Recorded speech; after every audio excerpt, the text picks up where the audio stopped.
پورا دن میرا اینٹوں کے بھٹے پر کام کرتے ہوئے گزرا تھا۔ ہاتھوں میں خراشیں آ گئی تھی۔ ایک بار تو اینٹ ہاتھ سے چھوٹ کر پاؤں پر جا گری تھی۔ ناخن ٹوٹ گیا تھا۔ پاؤں سے سرخ سیال مادہ بل بل کر بہنے لگا تھا۔ قریب پڑی ہوئی مٹی میں نے اپنے پاؤں پر ڈال دی اور پھر پھٹے پرانے کپڑے سے پاؤں کے انگوٹھے کو باندھ دیا تھا اور پھر سے اپنے کام میں مصروف ہو گیا تھا۔ یہ سب کچھ میں محض مجبوری کی وجہ سے ہی تو کر رہا تھا، کیونکہ میں غریب شخص تھا۔ میرے علاوہ گھر میں کمانے والا اور کوئی بھی نہیں تھا۔ ایسے میں اگر میں بھی چھوٹی باتوں کو بنیاد بنا کر کام کو چھوڑ دیتا تو میرے گھر کا گزارا مشکل ہو جاتا۔ تکلیف کی شدت سے مجھے بخار ہو گیا تھا۔ میرا جسم بری طرح سے ٹوٹنے لگا تھا، اور شام کو جب میں چھٹی کر کے گھر جانے لگا تو اس دشمن جاں کے تصور کا خیال کر کے ہی میرے زخم جیسے مندمل ہو گئے تھے۔ میرا ٹوٹتا بدن جیسے قرار پا گیا تھا، اور یہ محض اس کے چہرے پر ایک نظر ڈالنے کے تصور کا ہی کمال تھا۔ اگر وہ مجھے حاصل ہو جاتی، اگر وہ مجھ سے پیار بھری بات کر لیتی تو میرے دل کا تو عالم ہی جدا ہوتا۔ اسی کے خیالوں میں کھویا ہوا میں اس کی دکان کے پاس سے گزرنے لگا تھا، اور آج بھی اس نے مجھے گہری نظر سے دیکھا تھا، مگر آج اس کی نظر کا زاویہ بدلا ہوا تھا۔ اس کے دیکھنے کا انداز پہلے سے مختلف تھا۔ آج ان آنکھوں میں محبت کے ساتھ ساتھ ہمدردی تھی۔ میں جب بھی پریشان ہوتا تھا، جب بھی مجھے چوٹ لگتی تھی، تو اسے یہ بات نہ جانے کیسے معلوم ہو جاتی تھی۔ میں جب اس کی دکان کے پاس سے گزرنے لگا تو وہاں پر رنگ برنگی مٹھائی پڑی ہوئی تھی۔ میرے منہ میں وہ مٹھائی دیکھ کر پانی آنے لگا، مگر چونکہ میری جیب خالی تھی تو میں وہ مٹھائی لینے کی عیاشی کا متحمل نہیں ہو سکتا تھا۔ اسی لیے اس کے چہرے پر بھرپور نظر ڈال کر اور اس مٹھائی کو نظر انداز کر کے میں اپنے گھر آ گیا تھا۔ گھر آیا تو نیا ہی جھگڑا میرے سامنے تھا۔ چاچی اور دونوں بہنیں آپس میں اونچا اونچا بول کر ایک دوسرے کو مقابلے میں گویا ہرانے کی کوشش کر رہی تھی۔ چاچی کی زبان کا تو کوئی مقابلہ کر ہی نہیں سکتا تھا، اس کی زبان کے آگے تو خندق تھی۔ میری دونوں چھوٹی بہنیں بھی اسے دیکھ دیکھ کر زبان درازی سیکھنے لگی تھیں۔ میں اماں کو اسی بات پر ٹوکتا تھا کہ دونوں بہنوں کو اس بات پر سمجھائیں کہ یوں زبان چلانا اچھا نہیں ہوتا۔ چاچی جو بھی ہے، جیسی بھی ہے، ان سے بڑی ہے، اس کی عزت کرنا ان دونوں پر فرض ہے۔ اور اماں دونوں ہاتھوں میں سر تھام کر رہ جاتی، مجھے کہتی کہ تم خود مجھے بتاؤ کہ میں کیا کروں۔ میں اس عورت کو سمجھا کر تھک چکی ہوں، مگر یہ عورت میری بات کو سنتی ہی نہیں ہے۔ اسے میں کتنی بار سمجھا چکی ہوں کہ چھوٹے بچوں سے اپنی عزت کرواؤ، انہیں اتنا تنگ مت کرو کہ وہ تمہارے خلاف محاذ بنا لیں، مگر اس عورت کو یہ بات کون سمجھائے۔ ان کا جھگڑا دیکھ کر میں پھر خاموشی سے اپنے کمرے میں جا کر لیٹ گیا تھا۔ اسی دشمن جاں کا چہرہ آنکھیں بند کرتے ہی میرے سامنے لہرا گیا تھا۔ اماں کو میں نے دوائی لانے کا کہا تھا، اور ابھی اماں جب دوائی لے کر کمرے میں آئیں تو میرا پاؤں دیکھ کر وہ دہل گئیں۔ ان کی آنکھوں سے آنسو بہنے لگے۔ میرا بیٹا چھوٹی سی عمر میں ہی کس قدر محنت مشقت کا عادی ہو گیا ہے۔ تم جلدی سے اپنے پاؤں کو دھو لو، زخم میں مٹی دور تک چلی گئی ہے۔ میں پھر اس پر دوا لگا دیتی ہوں، ورنہ تمہارا زخم خراب ہو جائے گا۔ اور پھر میں نے اماں کی ہدایت پر عمل کیا تو پانی جیسے میرے زخم کو جلاتا ہوا گزر گیا تھا، اور میں تکلیف کی شدت سے دوہرا ہو گیا۔ شام کو میری بہن میرے لیے ایک پلیٹ لے کر آئی جس میں مٹھائی پڑی ہوئی تھی۔ وہ مٹھائی دیکھ کر میں حیران رہ گیا۔ تب وہ کہنے لگی کہ یہ پڑوس سے آئی ہے، انہوں نے ختم دلوایا ہے۔ اس کی بات سن کر میں مسکرا دیا تھا۔ جب بھی میرا مٹھائی کھانے کو جی چاہتا تھا تو وہ کسی نہ کسی بہانے سے میرے لیے مٹھائی بھجوا دیا کرتی تھی، کبھی کسی ختم کا بہانہ کر کے تو کبھی مٹھائی زیادہ بچ جانے کے خیال سے، اور میں سمجھتا تھا کہ یہ محض بہانہ تھا، ورنہ وہ تو جانتی تھی کہ مجھے مٹھائی کتنی اچھی لگتی ہے۔ وہ محض میری خوشی کے لیے یہ ہمارے گھر میں بھجوایا کرتی تھی۔ اس کا گھر بھی تو ہمارے گھر کے ساتھ ہی تھا، اکثر آنا جانا لگا رہتا تھا۔ اگلے دن مجھے کام سے چھٹی تھی اور مجھے بخار بھی محسوس ہو رہا تھا، تبھی میں اپنے کمرے میں لیٹا آرام کر رہا تھا۔ آج بھی پورے دن چچی اور دونوں بہنوں کے درمیان مارکا جاری رہا تھا۔ میں ان باتوں سے سخت تنگ آ چکا تھا۔ میرا بس چلتا تو میں آج ہی اپنے گھر والوں کو لے کر علیحدہ ہو جاتا، مگر مجبوری تھی کہ اس گھر کے 2 حصے تھے۔ آدھا گھر چچا کے نام تھا تو آدھا ہمارے حصے میں تھا۔ نہ چچا ہم لوگوں کو یہاں سے نکال سکتے تھے اور نہ ہی ہم ان سے جانے پر اصرار کر سکتے تھے۔ ابو کی زندگی میں تو سب کچھ ٹھیک ٹھاک چل رہا تھا۔ چچی ان کے سامنے مؤدب بنی رہتی تھی۔ ان کی موت کے بعد سے ہی ہمارے لیے زندگی تنگ ہو گئی تھی، سب کچھ بدل کر رہ گیا تھا۔ رشتہ داروں نے آنکھیں ماتھے پر رکھ لی تھیں، اور وہ لوگ جو اپنائیت کا احساس دلاتے تھے، اب وہ سب لوگ ہم لوگوں سے دور ہو گئے تھے۔ میں اس وقت چھوٹا تھا اور گھر کا خرچہ چلانے سے قاصر تھا۔ دونوں چھوٹی بہنیں بھی اسکول میں پڑھ رہی تھیں۔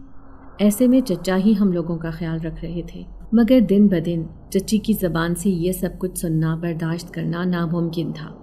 وہ بات بات پر ہم لوگوں پر احسان جتاتی تھی، پورا دن مجھے اپنے کاموں کے لیے بازار دوڑائے رکھتی تھی، میری دونوں بہنوں سے گھر کے کام کرواتی تھی اور امی کے ساتھ بدتمیزی سے بات کرتی تھی۔ یہ سب کچھ برداشت کرنا ہمارے لیے ناممکن تھا۔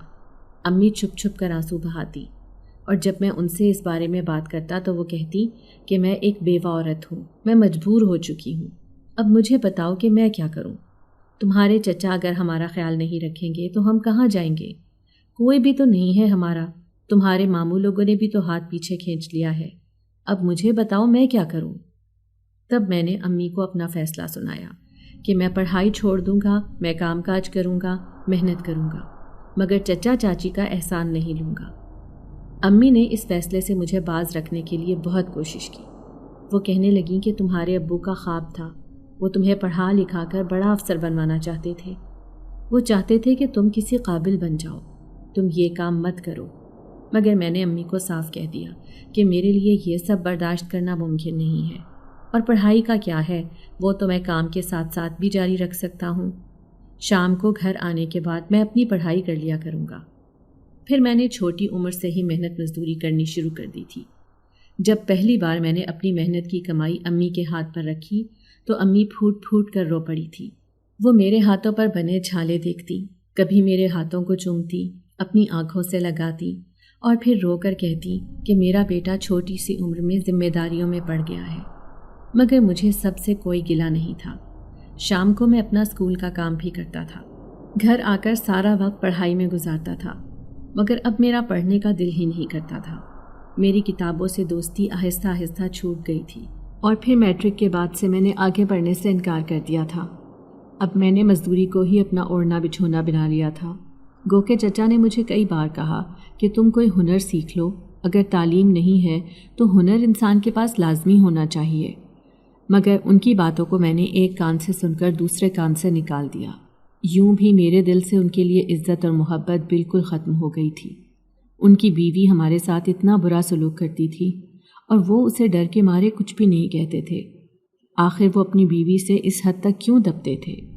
جوں میں شعور کی منازل طے کرتا جا رہا تھا، میرے لیے دنیا کی بے ثباتی اور رشتوں کی بے اعتباری مجھ پر کھلتی جا رہی تھی، اور پھر انہی بے کیف دنوں میں میری زندگی میں فضا بہار کی مانند آئی تھی۔ وہ لوگ ہمارے محلے میں ہی آ کر آباد ہو گئے تھے۔ شیخ صاحب نے یہ گھر کئی سال پہلے کرائے پر لگا رکھا تھا، وہ خود اپنے بیٹے کے پاس باہر چلے گئے تھے۔ اب فضا لوگوں نے یہ گھر لے لیا تھا۔ اس نے شہر میں ہی ایک چھوٹی سی مٹھائی کی دکان کھولی تھی۔ اس کے گھر میں اس کی ایک بوڑھی ماں تھی۔ وہ دونوں ماں بیٹی کہاں سے آئی تھیں، اس سے پہلے کہاں رہتی تھیں، کوئی ان کے بارے میں کچھ بھی نہیں جانتا تھا۔ فضا کے بارے میں محلے میں عجیب و غریب باتیں مشہور تھیں۔ وہ بہت ہی زیادہ خوبصورت تھی، اس قدر حسین کہ اسے دیکھ کر چاند بھی شرما جائے۔ جب میں نے اسے پہلی بار دیکھا تو میں پلک کے جھپکائے بنا اسے دیکھتا رہا تھا۔ وہ بھی مجھے گہری نظروں سے دیکھتے ہوئے شرما رہی تھی۔ اس کے چہرے کے تاثرات یہ بتا رہے تھے کہ وہ بھی مجھے چاہتی تھی، اور ہم دونوں کے درمیان خاموش محبت پنپنے لگی تھی۔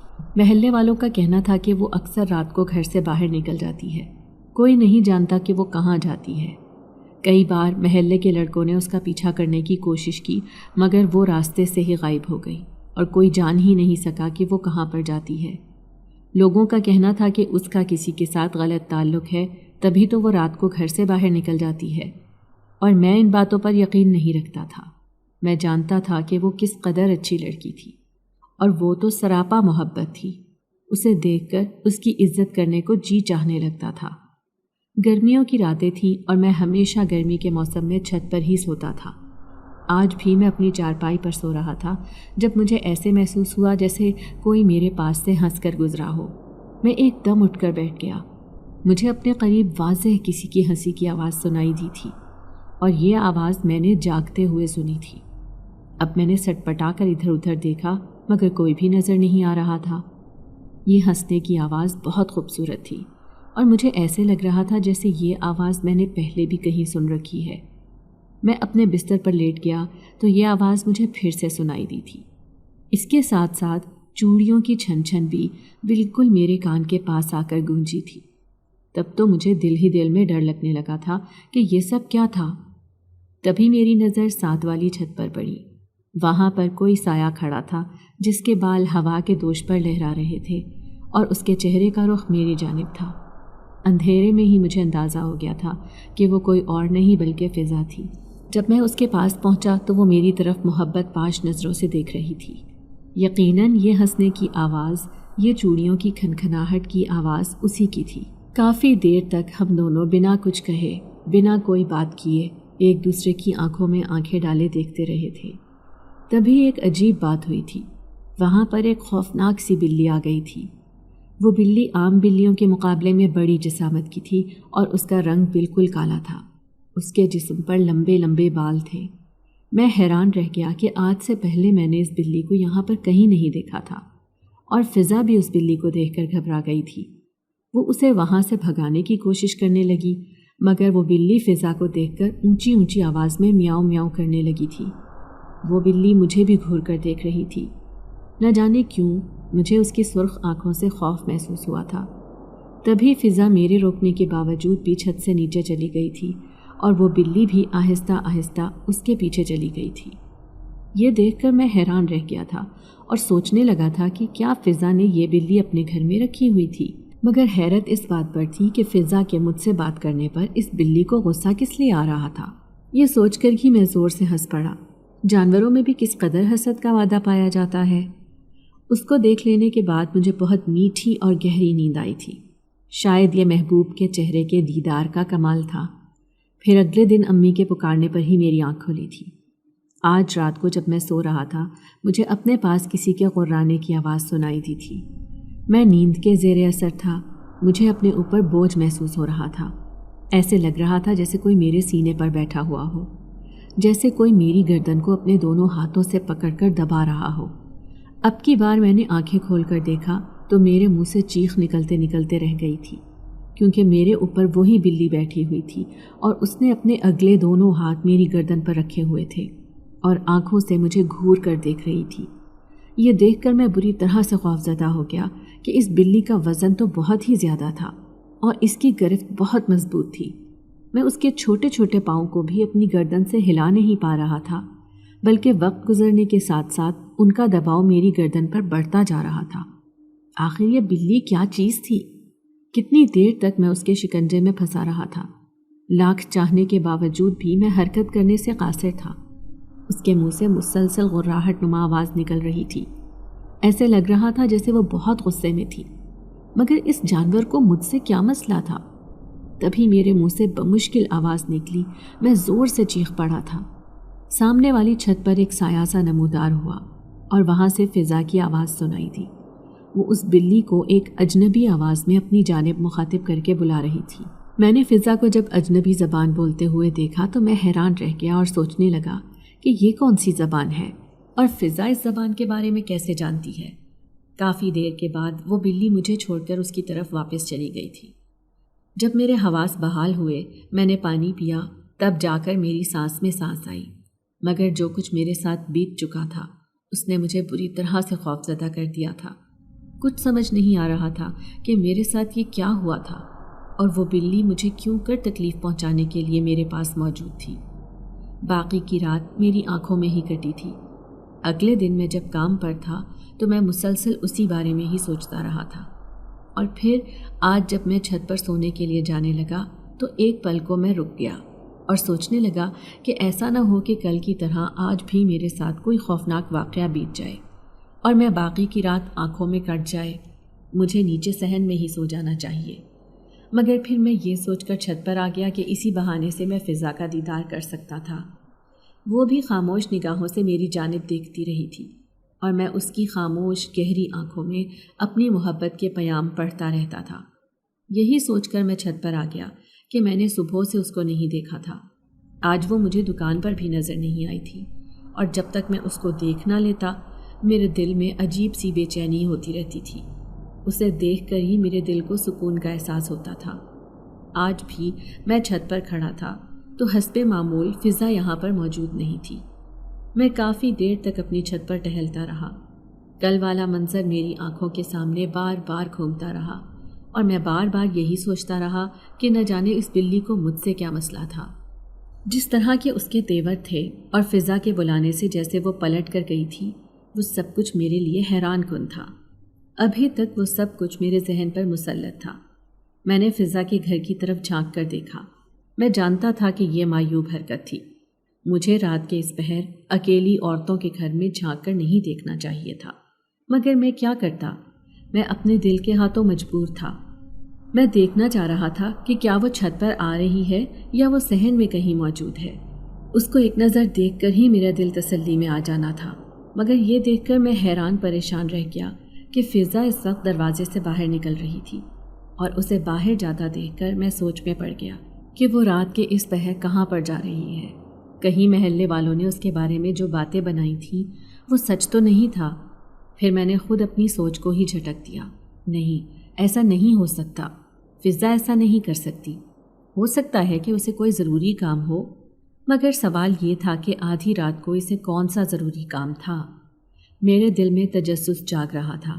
میرے دل میں اس کے لیے کسی قسم کا شک نہیں تھا۔ میں بس یہ چاہتا تھا کہ اسے کسی قسم کی تکلیف کا سامنا نہ کرنا پڑے۔ ایسا نہ ہو کہ رات کو باہر نکل کر وہ کسی مصیبت میں مبتلا ہو جائے۔ میں یہ سوچ کر اپنے گھر سے نکل آیا تھا۔ وہ گلی کا موڑ مڑ رہی تھی۔ میں بھی چھپتے چھپاتے اس کے پیچھے چل رہا تھا۔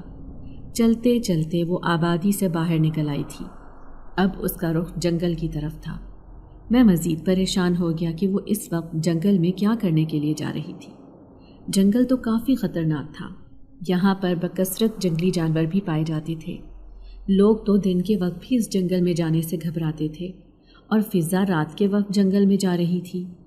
بات تو بہت ہی زیادہ حیران کن تھی، مگر چونکہ یہ اس کی زندگی کا سوال تھا، اس لیے میں تمام وہمات کو اپنے ذہن سے جھٹک کر اس کے پیچھے پیچھے چلنے لگا۔ جو ہی وہ جنگل کی حدود میں داخل ہوئی تو میں بھی اس کے پیچھے چل رہا تھا۔ چلتے چلتے وہ کافی دور نکل آئی، اور اب تو میری پریشانی میں اضافہ ہو گیا تھا کہ وہ آخر جا کہاں رہی تھی۔ کئی بار میرے دل میں خیال آیا کہ میں اسے پکاروں، اسے آواز دے کر روکوں، مگر پھر میں یہ سوچ کر خاموشی سے چلتا رہا کہ میں دیکھوں تو صحیح کہ وہ کہاں پر جا رہی ہے، اس کی منزل کہاں پر ہے، اور کہیں ایسا نہ ہو کہ لوگوں کی باتیں سچ ہوں اور میں ہی فضا کو ابھی تک سمجھ نہ پایا ہوں۔ میرا دل یہ سوچ کر ہی دکھ سے بھر گیا تھا۔ میں اس کے بارے میں کچھ غلط نہیں سوچنا چاہتا تھا۔ اب جنگل میں وہ اس ویران عمارت کے اندر داخل ہو گئی تھی، اور میں بھی حیرت زدہ سا اس کے پیچھے پیچھے چل پڑا تھا۔ صحن میں سوکھے پتوں کا ڈھیر لگا ہوا تھا۔ جیسے ہی میں نے ان پتوں کے اوپر پاؤں رکھا تو ایک چرچراہٹ کی آواز نمایاں ہوئی تھی۔ فضا نے چونک کر پیچھے دیکھا۔ اسی پل میں دیوار کی اوٹ میں ہو گیا، اس کی نظروں سے اوجھل ہو گیا، مگر فضا کافی دیر تک وہیں پر کھڑی دیکھتی رہی، اور پھر وہ آگے چل پڑی۔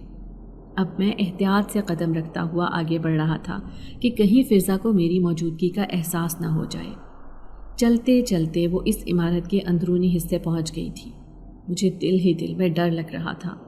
اس عمارت کے بارے میں بہت سی خوفناک روایات مشہور تھیں۔ لوگوں نے یہاں پر بہت سی خوفناک چڑیلیں دیکھی تھی، جنہوں نے لوگوں کو بہت ہی زیادہ خوفزدہ کیا تھا، اور کئی لوگ تو اس قدر خوفزدہ ہو گئے تھے کہ ان کا ذہنی توازن بگڑ گیا تھا۔ اس کے بعد کوئی بھی اس عمارت میں داخل ہونے کی جرات نہیں کر سکا تھا۔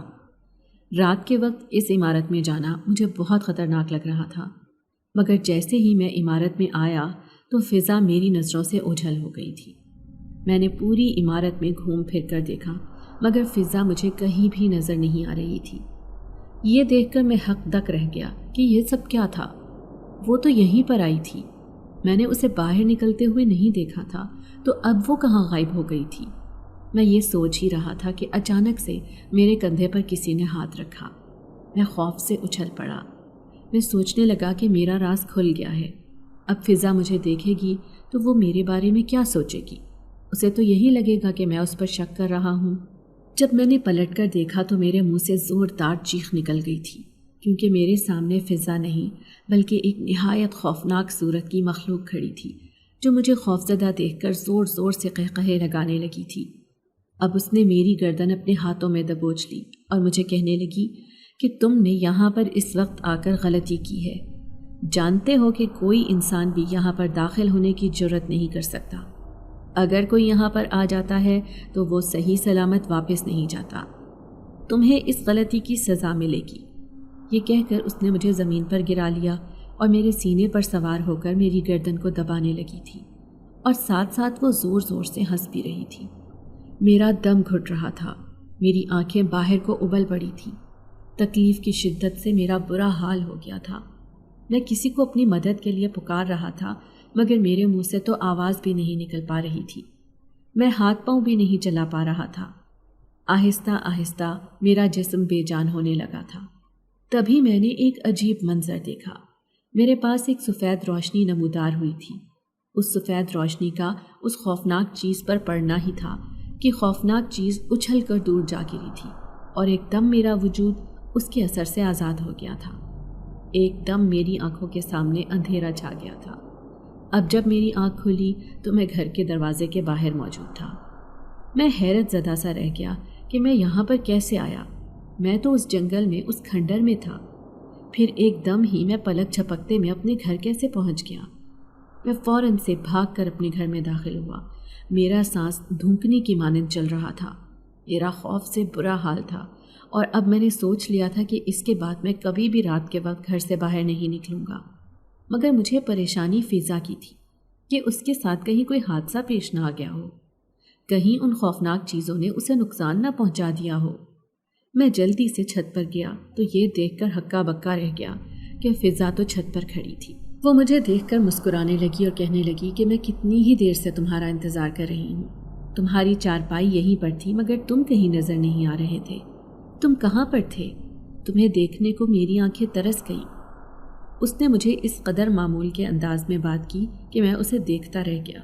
پھر میں اس سے کہنے لگا کہ تم وہاں سے کیسے واپس آئیں؟ تمہیں رات کو وہاں پر جانے کی ضرورت نہیں تھی۔ وہ مجھے حیرت سے دیکھتے ہوئے کہنے لگی کہ کیسی باتیں کر رہے ہو تم؟ میں کہاں گئی تھی؟ میں تو گھر پر تھی۔ تب میں نے اسے ساری رودات بتائی تو وہ مجھے کہنے لگی کہ یہ تم نے کیا حماقت کی ہے؟ رات کو جنگل میں جانے کی کیا ضرورت تھی؟ مجھے کیا ضرورت ہے رات کے وقت گھر سے باہر نکلنے کی؟ اور آج کے بعد ایسی حرکت مت کرنا۔ تم نہیں جانتے کہ وہ جنگل کتنا خطرناک ہے، کتنے لوگوں کو وہاں سے دہشت ناک داستانیں جڑی ہوئی ہیں۔ کیا تم ان سب سے ناواقف ہو؟ میں نے شرمندگی سے سر جھکا لیا، مگر میں نے تو خود فضا کو وہاں پر جاتے ہوئے دیکھا تھا۔ میں اس کو اپنا وہم بھی قرار نہیں دے سکتا تھا۔ تو پھر وہ کون تھی جو ہو بہو فضا جیسی تھی؟ میں جتنا سوچتا جا رہا تھا اتنا ہی الجھتا جا رہا تھا۔ کافی دیر تک فضا وہاں پر کھڑی رہی اور پھر وہ نیچے چلی گئی تھی۔ میں اپنے بستر میں لیٹا کافی دیر تک اسی کے بارے میں سوچتا رہا تھا، مگر پھر بعد میں مجھ پر بالآخر نیند کی دیوی مہربان ہو گئی اور میں سو گیا تھا۔ اگلے دن میری دونوں بہنوں کو دیکھنے کے لیے رشتے والے آ رہے تھے۔ امی آج بہت ہی زیادہ پرجوش تھی۔ وہ مجھے کہنے لگیں کہ آج تم کام سے چھٹی کر لو، بازار سے کچھ سامان منگوانا ہوگا، اور ویسے بھی وہ لوگ پہلی بار گھر میں آ رہے ہیں، ان کے ساتھ مرد بھی ہوں گے، تو تمہارا گھر میں رکنا بہت ضروری ہے۔ میں نے ہچکچاتے ہوئے امی سے چاچو کے بارے میں ذکر کیا تو وہ گہری سانس لے کر کہنے لگی کہ تمہارے چاچو نے پہلے ہی اس چیز سے معذرت کر لی ہے۔ ان کا کہنا ہے کہ وہ پرائی بیٹی کے معاملے میں نہیں پڑنا چاہتے۔ کل کلاں کو کوئی بات ہو جائے تو ان پر بھی الزام آ سکتا ہے۔ یہ سن کر میں نے کرب سے آنکھیں میچ لی تھیں۔ پرائی بیٹی کیسے؟ ہم ان کے سگے بھائی کی اولاد ہیں، ہم ان کے بھتیجیاں بھتیجے تھے، اور وہ ہم سے یوں جان چھڑاتے تھے جیسے ہمارا ان کے ساتھ کوئی تعلق ہی نہیں تھا۔ اور یہ پچھلے کچھ دنوں سے ہی ہوا تھا۔ چچی نے انہیں ہمارے خلاف باتیں سنا سنا کر انہیں ہم سے دور کر دیا تھا۔ انہیں ہماری بدتمیزی کے جھوٹے قصے بتاتی تھی، جبکہ ان کا حقیقت سے کوئی تعلق نہیں تھا۔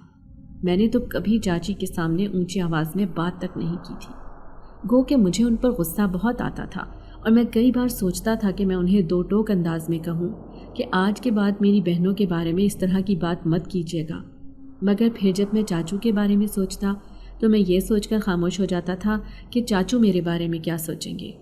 پھر میں نے امی کو دلاسا دیا کہ آپ کو پریشان ہونے کی کوئی ضرورت نہیں ہے، میرے پاس بھی کچھ پیسے پڑے ہوئے ہیں، آپ کو جو بھی سامان منگوانا ہوگا آپ مجھے بتا دیجیے گا۔ اور پوری رات میں اپنوں کی سنگ دلی کے بارے میں ہی سوچتا رہا تھا۔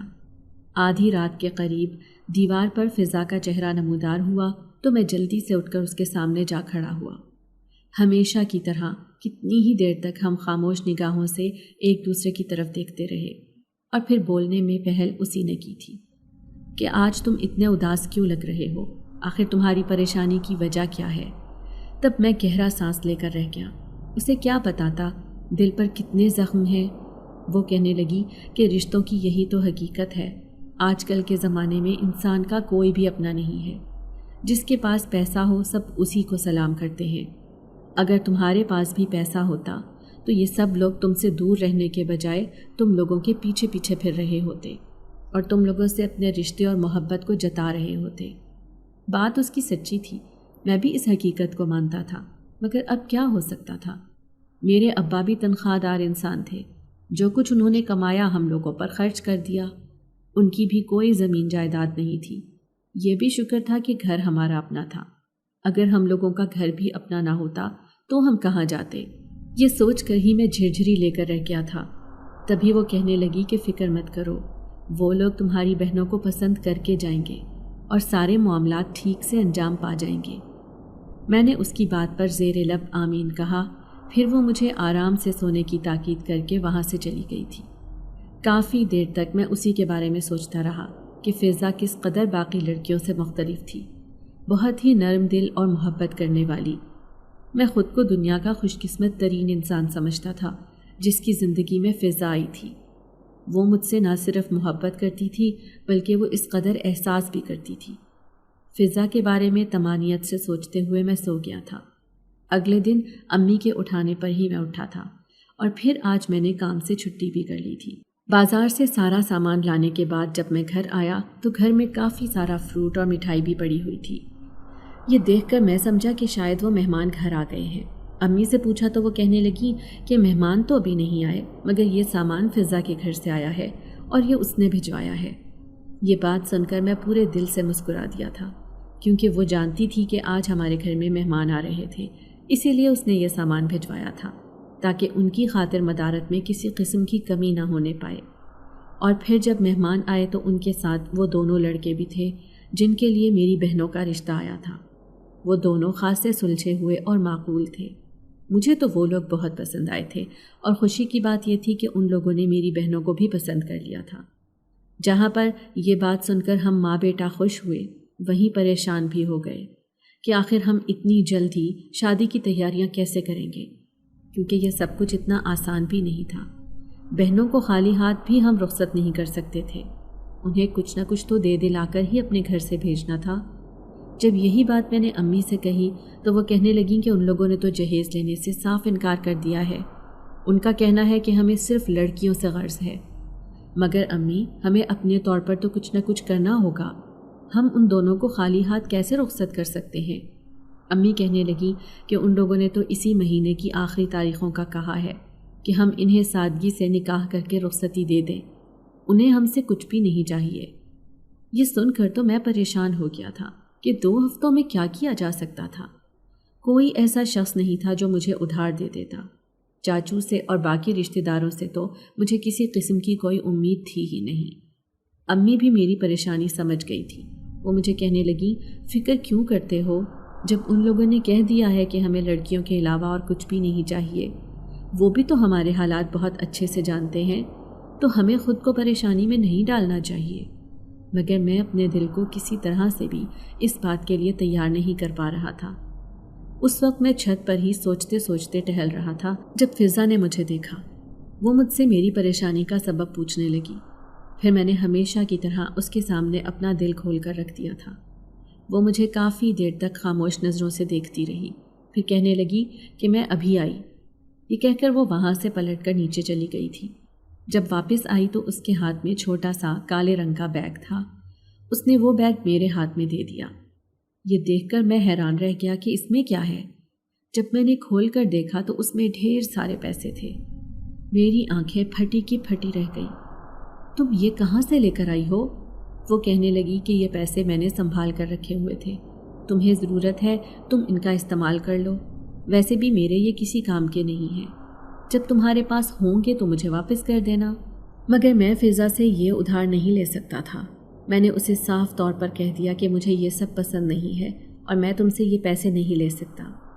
تب اس کی آنکھوں میں نمی آ گئی، وہ پھوٹ پھوٹ کر رونے لگی۔ تم مجھے اپنا نہیں سمجھتے نا، تم مجھے ابھی تک غیر سمجھتے ہو، جبھی تم ایسا کہہ رہے ہو۔ میں نے بہت مشکل سے اسے خاموش کروایا۔ یوں بھی اس کی آنکھوں میں آنسو دیکھنا میرے لیے کسی طرح سے بھی ممکن نہیں تھا۔ اس کا ایک ہی اصرار تھا کہ میں یہ پیسے اپنے پاس رکھ لوں اور اپنی بہنوں کی ویسی ہی شادی کروں جیسی میری خواہش ہے۔ میں دل ہی دل میں اس کا احسان مند ہو رہا تھا، مگر میں یہ بھی سوچ رہا تھا کہ میں ساری زندگی بھی لگا لوں تو میں اتنے پیسے جمع نہیں کر سکتا۔ میں اس کا قرض کیسے اسے واپس کروں گا؟ مگر اس کا اصرار تھا کہ مجھے یہ پیسے رکھنے چاہیے، جب بھی میرے پاس ہوں میں اسے واپس کر دوں۔ پھر اس کی محبت پر میری آنکھیں نم ہو گئیں۔ میں نے وہ پیسے رکھ لیے تھے۔ پھر میں نے اپنی بہنوں کی شادی ویسے ہی کی تھی جیسی کہ میں چاہتا تھا۔ انہیں ضرورت کا تمام سامان دے کر رخصت کیا تھا۔ امی سے میں نے کہہ دیا تھا کہ یہ پیسے میں نے اپنے کسی دوست سے ادھار لیے ہیں، جب کبھی ہوں گے تو میں اسے واپس کر دوں گا۔ امی بھی میرے اس دوست کو دعائیں دیتے ہوئے نہیں تھک رہی تھی۔ پچھلے کچھ دنوں سے میں حیران تھا کہ فضا کی دکان بھی بند تھی اور گھر میں بھی تالا لگا ہوا تھا۔ وہ دونوں ماں بیٹی کہاں پر تھیں کوئی نہیں جانتا تھا۔ دن پہ دن بیتتے جا رہے تھے اور ابھی تک وہ دونوں مجھے کہیں بھی نظر نہیں آئی تھی۔ میں روزانہ ایک امید سے گھر آنے کے بعد ان کے دروازے پر دیکھتا اور موٹا سا تالا دیکھ کر میرا منہ بن جاتا تھا۔ میرے حلق تک جیسے کڑواہٹ سی گھل جاتی تھی۔ سمجھ نہیں آتا تھا کہ وہ بنا بتائے کہاں جا سکتی ہے۔ وہ تو ایک پل بھی میرے بغیر نہیں رہتی تھی، اور اب وہ اتنے دنوں سے کہاں پر تھی۔ اس رات کو میں سو رہا تھا جب مجھے اپنے بالوں میں کسی کا لمس محسوس ہوا۔ میں نے جھٹ سے آنکھیں کھول دیں تو سامنے فضا تھی۔ اسے دیکھ کر میں اپنی جگہ پر اٹھ کر بیٹھ گیا۔ اسے کہنے لگا کہ تم کہاں پر تھی؟ میں تمہارا بے قراری سے انتظار کر رہا تھا۔ تم جانتی ہو کہ جب تک میں تمہیں نہ دیکھوں مجھے سکون نہیں آتا۔ وہ کہنے لگی کہ میں اپنے رشتہ داروں میں کام کی وجہ سے گئی ہوئی تھی اور ابھی میں کچھ دن تک وہیں پہ رہوں گی۔ کچھ پتہ نہیں ہے کہ میں کب واپس آؤں۔ میں تم سے ایک درخواست کرنے آئی ہوں کہ جب تک میں واپس نہیں آ جاتی تب تک تم نے ہی میری دکان کو کھولنا ہے اور اس کو سنبھالنا ہے، کیونکہ میرے گاہک واپس جا رہے ہیں اور میں نہیں چاہتی کہ میرا کاروبار ٹھپ ہو جائے۔ میں جب بھی واپس آؤں تو لوگ میری دکان کے ذائقوں کو بھول نہ جائیں۔ مگر فضا، ایسا کیسے ہو سکتا ہے؟ میں تمہاری دکان کیوں کر کھول سکتا ہوں؟ تو وہ عجیب سے انداز میں مسکرا دی اور کہنے لگی کہ یہ تو کوئی مشکل کام نہیں ہے۔ مٹھائی بنانے کی ترکیب میں تمہیں بتا دیتی ہوں اور تم اپنی امی کے ساتھ مل کر یہ مٹھائی بنا سکتے ہو۔ پھر صبح دکان پر جا کر اسے فروخت کر دینا۔ جب تک میں واپس نہیں آ جاتی تب تک مجھ سے وعدہ کرو کہ تم میرے کاروبار کو سنبھال کر رکھو گے۔ میں نے بھی اس سے وعدہ کر لیا۔ اسے کہنے لگا کہ تم جلدی سے واپس آ جاؤ، میں تمہارے بغیر بہت اداس ہو رہا ہوں۔ تب وہ مسکراتی ہوئی وہاں سے چلی گئی تھی۔ مگر آج فضا ہمیشہ سے بہت مختلف لگ رہی تھی۔ اس کی آنکھوں میں نہ جانے اس قدر اداسی کیوں تھی کہ میں اس کی آنکھوں میں دیکھ کر ٹھٹک کر رہ گیا تھا۔ اگلے ہی دن جب میں نے امی کو یہ ساری بات بتائی تو وہ کہنے لگیں کہ ایسا نہ ہو کہ جب تمہیں یہ کاروبار چھوڑنا پڑے تو تب تمہیں اپنا کام ملنا مشکل ہو جائے۔ تب میں نے امی کو یہ کہہ کر تسلی دی کہ اللہ مالک ہے، سب ٹھیک ہو جائے گا، آپ فکر مت کریں۔ اور یوں بھی فضا نے مجھے کہا تھا کہ اس دوران جو بھی منافع حاصل ہوگا وہ میں اپنے پاس ہی رکھ سکتا ہوں۔ پھر جب میں نے دکان کھولنی شروع کی تو یہ دیکھ کر میں حیران رہ گیا کہ دور دور سے گاہک میرے پاس آنے لگے تھے۔ وہ آتے، فضا کے بارے میں سوال کرتے اور پھر وہاں سے چلے جاتے تھے۔ میرے ہاتھ کا ذائقہ لوگوں کو بہت زیادہ پسند آ رہا تھا۔ میری مٹھائی کی تو دور دور تک دھوم مچ گئی تھی۔ اب بڑے بڑے آرڈرز ہم لوگوں کے لیے آنے لگے تھے۔ میں اپنے کام میں مصروف ہو گیا تھا اور اب تو میرے ہاتھ میں پیسہ بھی آنے لگا تھا۔ مگر فضا کی وجہ سے میں بہت اداس تھا، پریشان بھی تھا۔ کچھ سمجھ نہیں آتا تھا کہ وہ کہاں پر چلی گئی ہے اور نہ جانے کب تک واپس آئے گی۔ اس بات کو 1 سال کا عرصہ گزر گیا تھا۔ وہ دکان بھی اب میں نے بڑھا لی تھی، اپنے ساتھ ساتھ ورکرز بھی رکھ لیے تھے، مگر ہر روز میری آنکھیں فضا کا انتظار کرتی تھیں۔ اس کی راہ دیکھتی تھی مگر وہ مجھے کہیں پر نظر نہیں آتی تھی۔ اس دن بھی میں اسی کے بارے میں سوچتا ہوا چھت پر ٹہل رہا تھا جب وہی مانوس خوشبو فضا میں پھیل گئی اور وہ مانوس چہرہ میری آنکھوں کے سامنے آ گیا۔ میں کتنی دیر تک اسے دیکھتا رہا۔ میں اس سے شکوہ کرنے لگا کہ تم نے تو کہا تھا کہ تم جلدی واپس آ جاؤ گی، اور واپس آتے آتے بھی تم نے اتنا ٹائم لگا دیا۔ جانتی ہو کہ تمہارے بغیر رہنا میرے لیے کس قدر مشکل کام تھا۔ وہ پھیکے سے انداز میں ہنس پڑی اور کہنے لگی کہ اب میں واپس آ گئی ہوں مگر ابھی کچھ دن تک مزید تمہیں خود ہی کام کرنا پڑے گا، ابھی میری طبیعت کچھ ٹھیک نہیں ہے۔ یہ کہہ کر وہ وہاں سے چلی گئی تھی مگر میں حیرت زدہ سا وہیں پر کھڑا رہ گیا تھا۔ آخر فضا کو ہوا کیا تھا؟ اس کی طبیعت کیوں خراب تھی اور وہ اس قدر پریشان کیوں تھی؟ میں جتنا اس کے بارے میں سوچتا جا رہا تھا اتنا الجھتا جا رہا تھا۔ کافی دیر تک میں چھت پر ٹہلتا رہا مگر میرے دل کی بے چینی کسی طور بھی کم نہیں ہو سکی، تو میں پھر چھت پھلانگ کر سیڑھیوں کے راستے سے ان کے گھر میں داخل ہو گیا تھا۔ میں بالکل آہستہ آہستہ احتیاط سے قدم اٹھا رہا تھا تاکہ کسی کو بھی میری موجودگی کے بارے میں احساس نہ ہو سکے۔ میں جانتا تھا کہ اس کی ماں کا کمرہ کون سا تھا۔ میں یہاں پر کسی غلط ارادے سے نہیں آیا تھا، میں بس فضا سے اس کی اداسی کا سبب جاننا چاہتا تھا کیونکہ اس نے ادھوری بات کہہ کر مجھے پریشان کر دیا تھا۔ جب میں گھر میں داخل ہوا تو ایک کمرے میں لائٹ آن تھی اور کمرے سے باتیں کرنے کی آواز بھی آ رہی تھی۔ جب میں کمرے میں پہنچا تو کھڑکی سے اندر جھانک کر دیکھا تو میں حیران رہ گیا کہ فضا کے ساتھ ایک بہت ہی خوبرو لڑکا بیٹھا ہوا تھا۔ وہ گورا چٹا سا قیمتی پوشاک پہنے ہوئے تھا۔ وہ فضا کو غور سے دیکھتے ہوئے کہنے لگا کہ تم نے اس آدم ذات کو سچ کیوں نہیں بتایا؟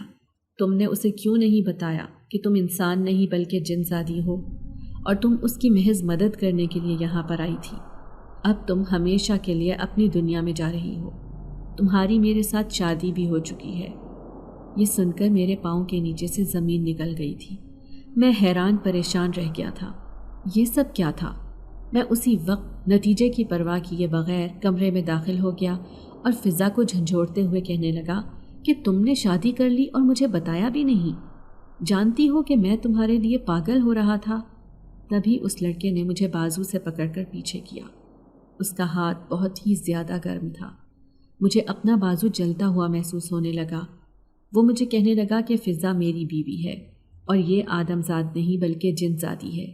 یہ محض یہاں پر اپنے کام کے لیے آئی تھی اور پھر بعد میں تمہاری مدد کرنے کے لیے رکی ہوئی تھی۔ اب ہم ہمیشہ کے لیے اپنی دنیا میں واپس جا رہے ہیں۔ مجھے یقین نہیں آ رہا تھا کہ یہ سب کیا ہے۔ جب فضا سے پوچھا تو اس نے خاموشی سے سر جھکا لیا۔ اس کی آنکھوں سے آنسو بہہ رہے تھے۔ تب وہ مجھے کہنے لگی کہ یہ سب سچ ہے۔ میں ایک جن زادی ہوں اور میں محض تمہاری مدد کرنا چاہتی تھی۔ میں انسانی دنیا میں رہ کر اپنی طاقتوں کو بڑھانے کے لیے ایک عمل کر رہی تھی جس کی وجہ سے میں آدھی رات کو اس کھنڈر میں جاتی تھی۔ جب میرا عمل مکمل ہو گیا تو اب میرا مقصد ختم ہو گیا۔ مجھے اب مزید یہاں پر رہنے کی اجازت نہیں ملی کیونکہ ہم جنات کا انسانوں کی دنیا میں رہنا خطرے سے خالی نہیں ہے۔ یہاں پر قدم قدم پر ہمارے ایسے دشمن ہیں جو ہمارے لیے گھات لگائے بیٹھے ہوئے ہیں۔ اسی لیے اب میں ہمیشہ کے لیے یہاں سے جا رہی ہوں کیونکہ میری دنیا کے لوگ میرا انتظار کر رہے ہیں، انہیں میری ضرورت ہے۔ میں تم سے معافی چاہتی ہوں کہ مجھے شروع میں ہی تمہیں اپنی حقیقت بتا دینی چاہیے تھی، مگر مجھے اس بات کا ڈر تھا کہ تم کہیں مجھ سے ڈر نہ جاؤ، اور میں تمہیں اسی ڈر کی وجہ سے اپنا سچ نہیں بتا سکی تھی۔ اس کی حقیقت جان کر میرے دل پر جیسے چھریاں سی چلنے لگی تھی۔ میرا دل ٹوٹ کر ریزہ ریزہ ہو گیا تھا۔ وہ تو وہاں سے چلی گئی تھی مگر میرے آس پاس اپنی خوشبو چھوڑ گئی تھی، اپنی محبت کا لمس میرے پاس ہی چھوڑ گئی تھی۔ گھر آنے کے بعد میں پھوٹ پھوٹ کر رو پڑا تھا۔ میں چاہ کر بھی اسے بھول نہیں پا رہا تھا۔ وہ مجھے ہر جگہ نظر آتی تھی، اور پھر میں نے اپنا حصہ بیچ کر ایک اور جگہ پر شہر میں گھر لے لیا تھا، اور وہ کاروبار بیچ کر دوسرے شہر میں اپنا کاروبار نئے سرے سے شروع کر لیا تھا۔ دن بدن میرا کاروبار بڑھنے لگا۔ اللہ نے مجھے ترقی دی اور میرے پاس روپے پیسے کی ریل پیل ہونے لگی تھی۔ جیسا فضا نے کہا تھا ویسا ہی ہوا تھا۔ میرے تمام رشتہ دار جو کبھی ہماری شکل دیکھنے کے بھی روادار نہیں تھے، اب وہ سب میرے آگے پیچھے پھرتے تھے، اور یہ سب محض پیسے کا کمال تھا جو کہ میرے پاس آ گیا تھا۔ مگر چونکہ مجھے سب کی حقیقت معلوم ہو گئی تھی اس لیے میں نے کسی کو بھی زیادہ لفٹ نہیں کروائی تھی۔ پھر خاندان سے باہر سے ہی میں نے شادی کی تھی۔ میری بیوی بہت اچھی تھی، بہت نیک تھی، امی بھی اس سے بہت خوش تھی، مگر وہ فضا کا مقابلہ نہیں کر سکتی تھی۔ آج بھی اتنے سال گزر جانے کے بعد بھی فضا میرے دل میں اسی طرح زندہ ہے، اس کی محبت ویسی ہی ہے۔ آج بھی اکثر کبھی اکیلے میں مجھے اپنے آس پاس وہی خوشبو محسوس ہونے لگتی ہے۔ تھوڑی دیر تک اس خوشبو کا احساس رہتا ہے جس سے میں سمجھ جاتا ہوں کہ میرے پاس وہ جنزادی موجود ہے، اور پھر جب اس خوشبو کا احساس ختم ہو جاتا ہے تو میرے رگو پے میں بھی پھر سے اداسی پیدا ہو جاتی ہے، اور میں پھر سے اس بھری دنیا میں خود کو اکیلا اور تنہا محسوس کرنے لگتا ہوں۔ میں چاہ کر بھی اسے ابھی تک بھول نہیں پایا۔